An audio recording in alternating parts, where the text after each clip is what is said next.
Now, we know Santa can be a dick hoarding game consoles, but sometimes he likes to throw us a bone every now and then to give our now outdated consoles the last big gaming push, so that we don't feel so terrible that we can't get a hold of the newest thing. Now we have a brand new game that we've been waiting for on our older consoles to play and enjoy, and to partially forget that Santa's a dick and wants to just go, oh, limited supply for this, but I got a lot of this for you. Even though the people with these newer systems might be laughing at you that you don't have one, but they are secretly buying that brand new game for their now outdated system and playing it all the same. So it's not like it's that big a deal, but they just got this smug thing saying, I got this new thing, you don't. It's like, well, fuck you. Guess what? You're playing the same game I am, so you're still using that same old console, aren't you? Well, let's dive into it then.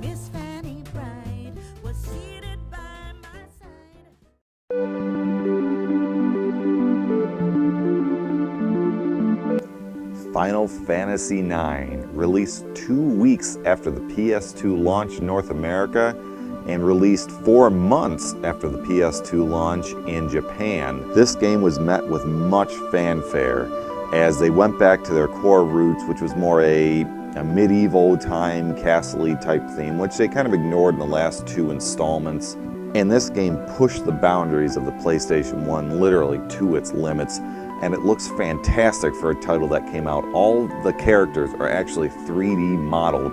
I mean, you can even go back and look at it, like some of the cutscenes, not even like the actual 3D model cutscenes, not the CG scenes, and you can see things like their coat moving, their hair moving. So they were trying to literally push the limits of this game as far as it could go on that tiny ass system, and it was really the last game to really get all of PlayStation 1's power out there, as by then obviously the PS2 was launched worldwide for the most part, and this game just came along and fit perfectly right into that.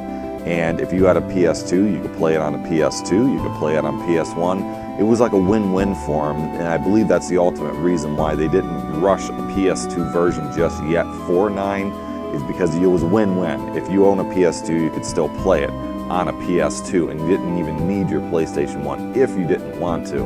But, you know, at that time, you really couldn't get your hold of a PS2, so most people that I remember played it on the PS1 first before they played it ever on their PS2, with the smoothing ability added in with the PS2, and like you could speed up the disk speed so it loads a little bit quicker and things like that. Back on the PS1 side of it, I believe this was the last Final Fantasy to be released in multiple discs, as by this point the games had gotten so large with the cutscenes and all the graphics they had packed into this thing that you were up to 4 discs. I don't know of any PlayStation games that were more than 4 discs. So this game was more of an end of an era for the PlayStation 1. What a fitting way really to close it off as being the last multi-disc game for the system. As after this, there wasn't many AAA titles that were making games for the PlayStation 1 at this point. They were all focusing on the PS2. If they weren't already focusing on it, they were now focusing it really after this point, obviously after the launch.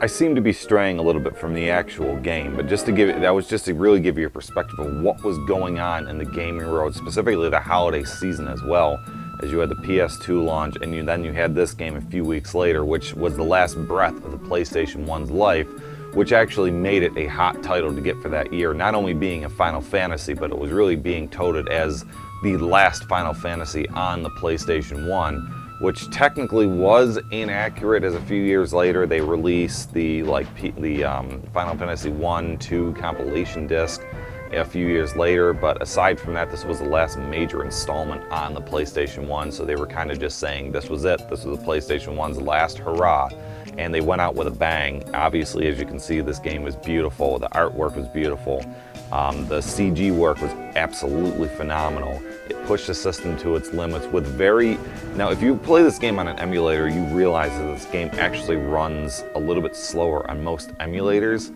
but it seems to run pretty smooth on the actual PS1 hardware, so that was a plus for everything that this game were to pull off. And obviously, every other Final Fantasy, this game is a long game.